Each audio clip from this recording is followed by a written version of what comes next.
വീട്ടിൽ കാണാഞ്ഞപ്പോൾ എനിക്ക് തോന്നി ഇവിടെയാണ്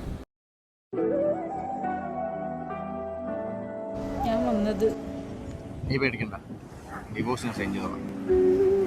വേണ്ട, എനിക്ക് എന്റെ തെറ്റ് മനസ്സിലായി. ഞാനും വിനോദും തമ്മിൽ പറയണ്ട, പറ്റിപ്പോയി. എന്നോട് ക്ഷമിക്ക്. എന്തെങ്കിലും ഒന്ന് പറ.